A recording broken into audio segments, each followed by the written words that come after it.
오늘 11월 22일이죠. 태극사랑 방송을 하겠습니다. 어저께 방송에서 앞으로의 전반적인 저희 포부를 말씀드렸고요. 이제 대통령 탄핵을 시작된 것이 벌써 작년 촛불 집회부터 시작하면 이제 1년이 넘었습니다. 그래서 여태까지 있었던 상황을 저 나름대로 잠깐 정리를 좀 하겠습니다. 간단하게 정리하겠습니다. 이번에 대통령 탄핵은 탄핵으로서의 법적인 요건을 흠결한 무효인 탄핵 절차였다. 저는 그렇게 정의 내립니다. 왜 그렇게 내리냐 하면 대통령 탄핵의 사유가 되지를 않아요. 그리고 예단에 의해서, 즉 가장 주변의 사람들하고 또 여기 안산에는 좌파 성향들이 많기 때문에 그 사람들하고 이렇게 대화를 해봐도, 또 제가 언젠가 올렸던 좌파와의 대화인 좌파 사람들하고 얘기해봐도 그 사람들 마음속에 들어가 있는 건 뭐냐 하면, 박근혜 대통령이 세월호 7시간 동안에 분명히 딴짓했다. 분명히 모르고 있었다. 이 사람들은 그렇게 생각하고 있어요. 아마도 헌법재판관들 마음속에도 그 사람들 판결문에는 세월호 7시간은 탄핵 사유와는 관계없다라고 판결문에 썼지만, 아마 그 사람들 마음속에도 역시 박근혜 대통령이 세월호 7시간 동안에 분명히 딴짓했다. 이렇게 예단하고 있을 것이라고 저는 예단합니다. 저는 그렇게 예단합니다. 그래서 그 사람들이 그러한 예단을 법적 근거로 하지는 않았지만, 자신들이 대통령 탄핵을 결정하는 근본적이면서도 가장 강력한 예단주의에 흘렀다. 저는 그렇게 판단하고 있어요.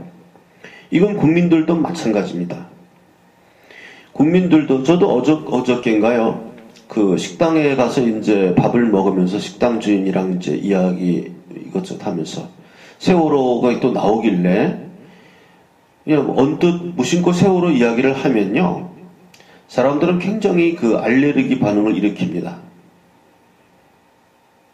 세월호에 대해서 제가 이제 이거 세월호 이거 너무 저렇게 언론에서 이야기하는 거 아니냐. 세월호가 이제 언제적 건데 저 교통사고를 가지고 아직도 저렇게 유가족들 나와서 저런 거 하냐 이렇게 이야기하면은 굉장히 알레르기 반응을 일으켜요. 그러니까 사람들 마음속에 깊이 간직하고 있는 것은 예단을 심어준 겁니다. 이 좌파 언론들이 세월호 7시간 동안에 분명히 박근혜는 이상한 다른 데가 있었다. 이걸 국민들이 예단으로 깊이 간직하고 있는 거예요. 이것 때문에 결국은 이 대통령 탄핵이라는 이 사기 탄핵이 이루어진 겁니다. 저는 간단하게 생각합니다. 다른 거 무슨 국정농단이니 적폐청산이니 이런 얘기도 나오지만 가장 결정적인 것은 세월호 사건이었어요. 근데 세월호 사건 때문에 탄핵한다라고 말하지 않았어요. 헌법재판관도.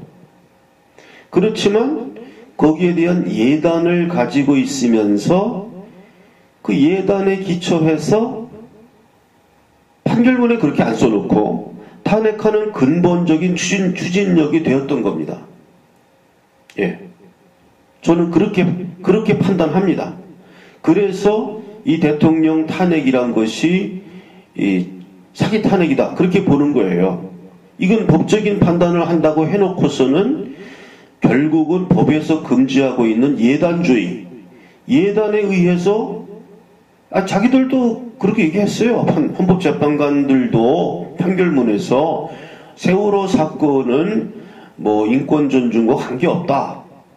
이렇게 이야기했으면서도 본인들도 그 예단의 지배를 받은 것이고 대다수 국민들은 말할 것도 없습니다. 대다수 국민들의 마음속에는 뭐 박근혜 대통령이 뭐 7시간 뭐 이렇게 보고한 내용 보고서라든지 이런 거 다 있어도 저거 거짓말이다. 저거 그냥 서류 그냥 해서 낸 거다. 실제로 박근혜는 그때 어디 다른 데 가 있었다. 이렇게 예단하고 있는 겁니다. 그래서 이 사람들이 굉장히 박근혜 대통령에 대한 혐오감을 갖게 된 것이고 그것은 아주 인간적인 모욕감을 갖는 거예요. 이 사람들이. 사람들이 박근혜 대통령의 무슨 정치적인 뭐 이런 거를 얘기하는 게 아니고 아주 그냥 그 악질적인 여자 뭐 그런 식으로 아주 그 호도된 인격적인 그런 모멸감을 형성시켰어요, 여론이. 그것은 아주 그 파렴치한으로 이렇게 생각하게 만들었고, 그것 때문에 정말 웃기는 거죠. 그러니까 삼류 드라마 같은 것밖에 안 되는 거예요. 이 탄핵 사태라는 것이. 그런 삼류 드라마적인 그러한 어떤 군중에게 그러한 이미지를 심어주어서 완전히 이미지주의적으로 이렇게 몰고 나가서 결국은 아무런 근거도 없는데 그 이미지의 힘을 가지고 그냥 막 촛불 들고 막 이렇게 해가지고 그렇게 어처구니 없이 일어난 것이 이번 대통령 탄핵이기 때문에 저로서는 분명히 여기서 못을 딱 받고 넘어가야 합니다. 그래서 근본 대통령 탄핵은 의허이다. 그리고 그 이후 무슨 자유한국당이니 뭐 무슨 누구니 하면서 많은 사람들이 했지만은 저는 근본적으로 대통령 탄핵이 법적으로 무효이다 라고 주장하는 사람들만이 그래도 정당성이 있고 이것을 무슨 뭐 정치적으로는 책임이 있다라든지 뭐 법적으로는 문제 없는데 정치적으로는 문제 있다라고 하는 그런 사람들이 있죠. 뭐 또 잘못한 건 사실 아니냐 뭐 이렇게 얘기하는 사람들은 타협하는 거예요. 패권을 잡은 권력에 타협하는 사람들입니다. 결국 그 사람들은 또 나중에 사태가 바뀌게 되면 또 타협을 해서 또 우리 편에 설 것입니다. 그래서 그 사람들의 생명이 길죠. 깁니다. 이쪽으로 흐르면 이쪽으로 흐르고 저쪽으로 흐르면 저쪽으로 흐르고 해서 그 사람들은 역사에 존재하는 것입니다.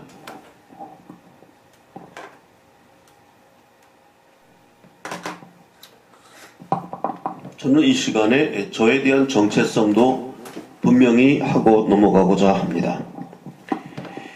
일전에 어떠한 특정인에 대해서 제가 그 정체성에 대한 논란을 해서 찬성하는 분들도 있었고 반대하는 분들도 있었고 아주 논란이 심해서 제가 더 이상 어느 특정인에 대한 정체성에 대해서 왈가왈부하지는 않겠습니다. 그 불필요한 소모적인 논쟁밖에 안 되더라고요. 그래서 그런 시간을 한다는 게 아까운 일이고 저의 정체성만 나는 이런 사람이다. 나는 이렇게 생각한다. 이것만 이야기하겠습니다. 그게 저의 정체성. 그래서 저의 정체성에서 동의하지 않는 분들도 있을 수 있겠지만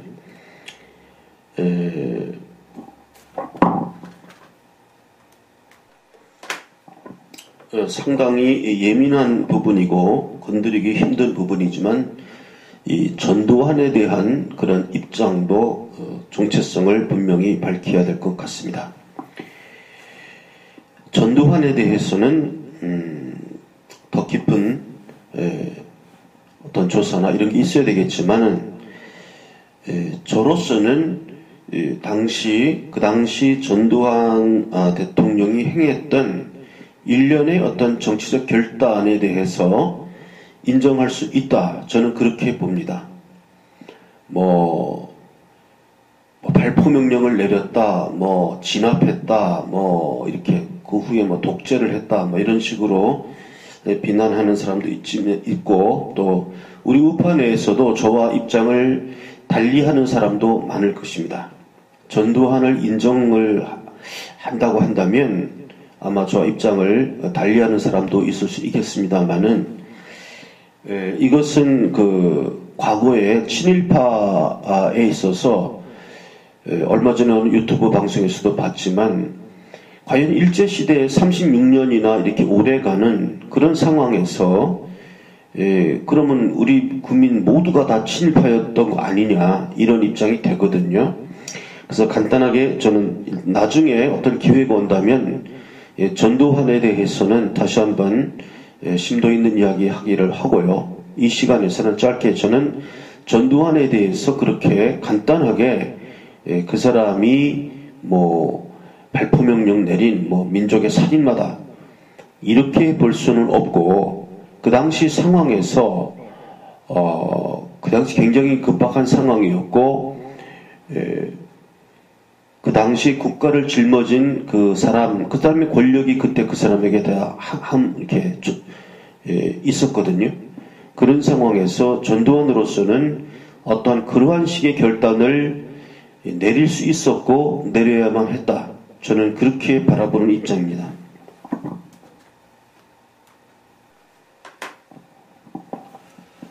그리고 이제 저희 정체성에 대해서 우리 가계에 대한 거를 뭐 특별한 건 아닙니다만은 잠깐 이렇게 저희 정체성에 관련된 부분을 좀 말씀드리면 저희 아버님은 황해도에서 태어나셨고 저희 어머님은 함경도에서 태어나셔서 북쪽에서 살다가 1950년 6.25 전쟁이 일어나기 전에 38선, 그 당시에는 38선이죠. 38선을 넘어서 남하한 우리는 북한 사람입니다. 저는.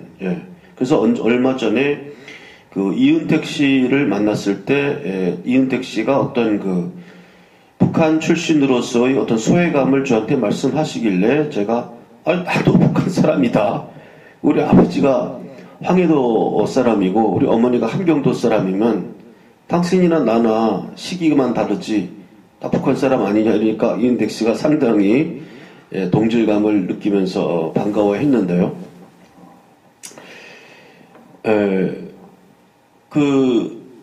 저희 아버님이 그 당시에 황해도의 출생으로 평양 사범학교 출신으로 그 당시에는 공부를 좀 많이 하신 분이었다고 해요. 그래서 왜 제가 우리 아버님이 왜 그러면 남한으로 내려오게 됐는가? 그 당시 38선을 넘어서 그거는 그 당시에 이제 해방을 맞이하고 그 당시 이제 아버지가 그래도 이제 그 당시에 평양사범 나오고 그래도 공부를 한 사람이라 북한에 이제 김일성 정권이 이제 진주하면서 우리 아버님 같은 사람을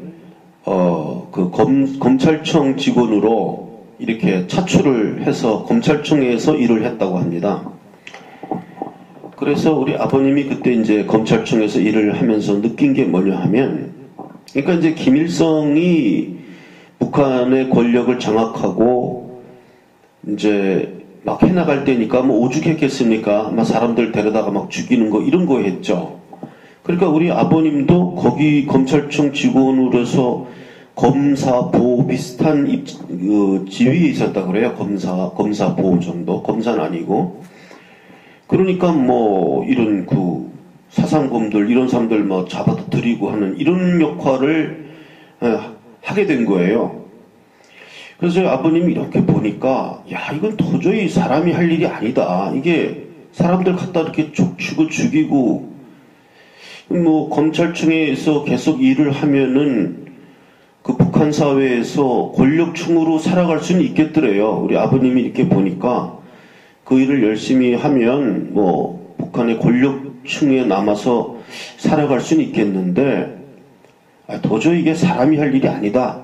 이래 판단을 하시고 우리 아버님이 이제 장남이고 밑에 동생들 옛날에 뭐 7 식구 뭐 9 식구 그랬지 않습니까? 그러니까 제일 장남이라서 밑에 동생들 뭐 여러 명 거느리고 부모님 모시고 그렇게 해가지고 38선을 넘어서 6.25 터지기 전에 남하하신 거예요. 그래서 서울에 넘어와서 살다가 이제 6.25를 맞이한 거죠. 그러니까 그 아버님만 해도 이제 공산주의가 뭔지를 그 당시 이제 그래도 공부를 좀 하신 분이니까 아셨던 거예요. 야, 이거 여기서 내가 권력층에 편입돼서 살아봤자 이거 너무 인간이 살 일이 아니다. 이렇게 판단하신 겁니다. 그래서 제가 저희 아버님이 이제 1922년생이니까 나이가 꽤 되십니다. 그래서 이제 아버님한테 참 고맙다고 제가 이렇게 말씀을 여러 번 드립니다. 아버님이 그래도 그런 용단을 내려서 제가 오늘날 이게 자유대 안에서 살고 있다. 이렇게 말씀을 드렸고요. 그래서 이제 그때 그렇게 식구들 다 데리고 모든 식구가 이제 남한으로 넘어와서 이제 북한에 있는 재산 다 버리고 온 거죠. 뭐 그 당시에 그래도 그 땅도 좀 있고 소지주였기 때문에 먹고 살만하고 직업도 뭐 검찰청에서 일하고 이랬으니까 다 포기하고 이제 넘어오신 거예요. 그러다가 이제 그 6.25가 이렇게 나고 이러면서 이제 그 북한에 있던 사람들이 또 이제 내려왔다는 겁니다. 이제 그 피난도 오고 막 이래가지고 또 어떻게 북한에서 아는 사람을 여기서 만나게 됐다는 거예요. 그래서 우리 아버님을 알아보더래요. 당신 그때 그 검찰청에서 일하던 사람 아니냐 뭐 이러면서 해가지고 아버지가 야 이거 잘못하면 이거 그 당시만 해도 이제 반공법 이렇게 돼갖고 그렇게 되면 이제 공산 정권의 부역자 아닙니까? 이렇게 돼서 뭐 즉결 처분 당할 수도 있는 거 그래갖고 뭐 한참 숨어 있고 그랬다 그랬어요. 우리 아버님이.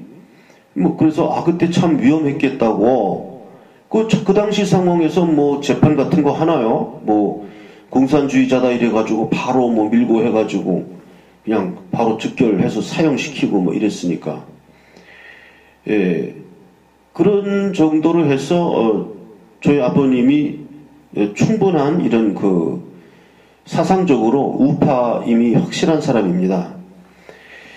그리고 저희 어머님 같은 경우는 그 당시에 이제 그 처녀 시절에 일본에 가서 동경에 가서 유학을 할 정도로 그랬던 사람이었으니까 이거 친일파죠. 외할아버지가 친일파였다고 합니다. 그래서 굉장히 세도를 부리던 그런 분이었다고 합니다.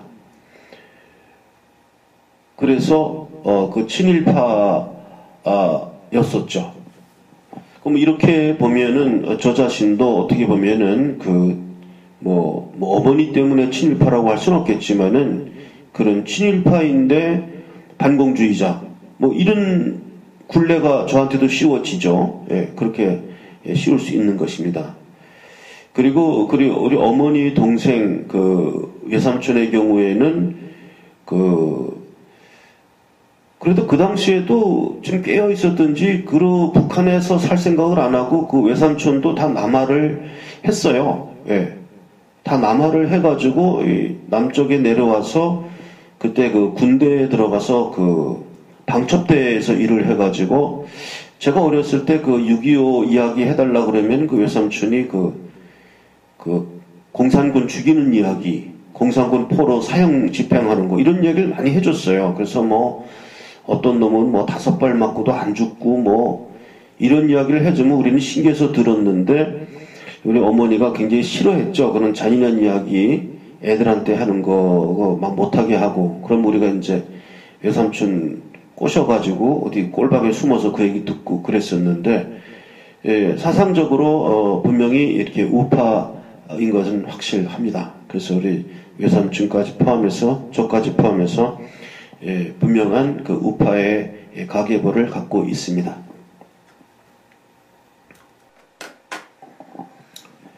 오늘은 이렇게 좀 엉뚱한 이야기죠. 뭐 어머니, 뭐 외삼촌, 뭐 아버님, 뭐 이런 반공, 뭐 친일파 이런 얘기까지 나왔는데요. 그런 말씀을 드린 거는 우리가 색깔론이라든가 이런 거를 할 때 분명히 어떠한 그 시사하는 바가 있습니다. 시사하는 바가 있고,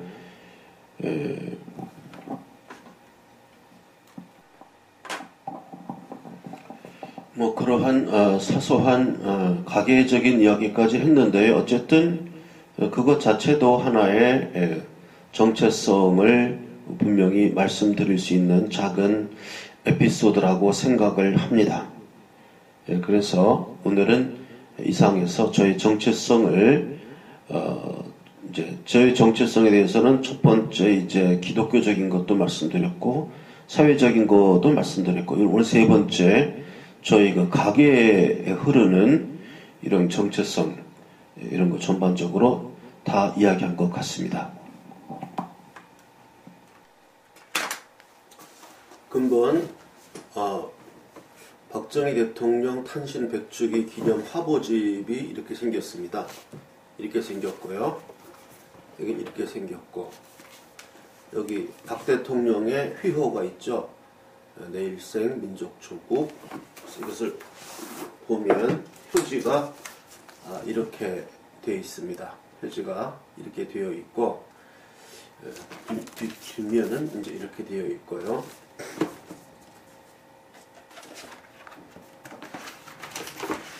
이걸 표지를 까보면 이렇게 블랙으로 양장제본입니다. 블랙으로 양장제본이 되어 있어서 이렇게 표지가 양장제본이 되어 있습니다. 표지를 이제 벗겨보면 이렇게 블랙으로 양장제본이 되어 있는 겁니다. 내 일생 조국과 민족을 위하여 박 대통령의 휘호가 이렇게 되어 있고요. 그 안에 이렇게 이제 당시에 화보가 이렇게 쫙 있습니다. 이런 식으로 연도별로 쫙 된 흑백 사진이 주로 많죠. 그 당시는.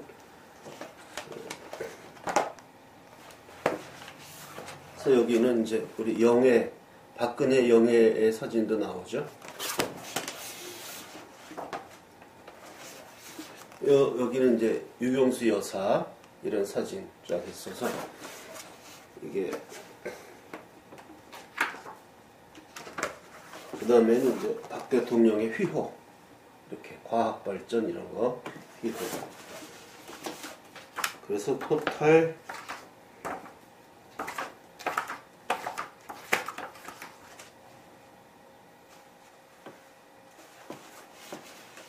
이렇게 해서 한 570페이지까지가 되어 있습니다. 책이 굉장히 무겁고 이 고급 양장 제본으로 되어 있어서 저희가 정가를 12 비매품으로 되어 있지만은 그렇다고 해서 비매품이라고 해서 그냥 무료로 나눠 드릴 수는 없고 제작비도 들고 또 화보 채집하는 데 들어간 돈 이런 거 해서 지금 권당 12만원 책정했는데 11만원으로 이렇게 또 나눠드린 분들도 있고 그래가지고 정가가 11만원으로 내려왔습니다. 원래 12만원으로 책정된 건데 11만원으로 판매를 하겠습니다. 그래서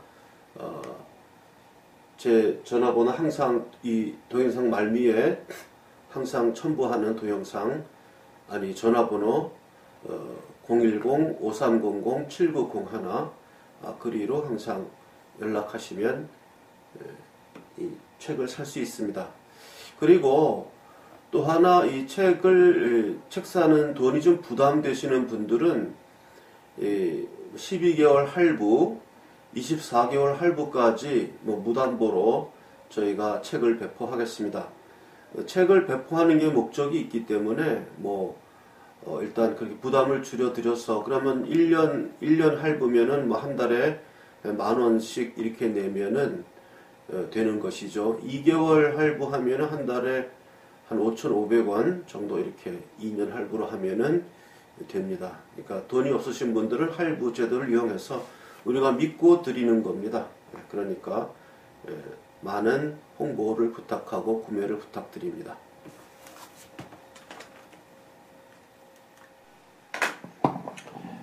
그리고 저희 야학당 광고를 다시 한번 하고자 합니다. 저희 안산 우리 제 첫 번째 우리 야학당 근거지죠. 여기서 우리 싱크탱크도 만들고 우리 우파 내의 이념 재무장을 통한 그런 장을 만들고자 이제 장소는 마련을 짓게 됐는데 제가 그 연주회 때문에 도저히 이제 그거를 이제 신경을 좀 못 쓰고 있었어요. 근데 연주회도 끝났고 그래서 이제 거기에 대한 활동 사항은 앞으로 계속 보고가 또 동영상으로 계속 올릴 것입니다. 그래서 그동안 계좌 이체해 주신 분들도 있고 하지만 아직 조금 부족합니다. 저희가 여기 뭐 작은 월세방이지만 저희가 월 한 25만원 이렇게 내는데 지금 후원 들어오는 것 같고 좀 부족해서 조금 더 광고를 하겠습니다. 제 계좌 번호죠. 국민은행 595-137-01-001768 태극사랑 그쪽으로 우리 야학당의 후원은 제가 전번에 말씀드렸지만 한 달에 5,000원씩만 후원해 달라. 그럼 5,000원씩 후원해 주시는 분 50명이면은 25만 원은 된다. 그래서 지금 50명이 좀 안 됩니다. 그래서 좀 더 제가 뭐 지금 후원해 주시는 분들도 있고 하지만 조금 더 필요합니다. 그래서 이 야학당 후원은 계속 광고를 하겠습니다.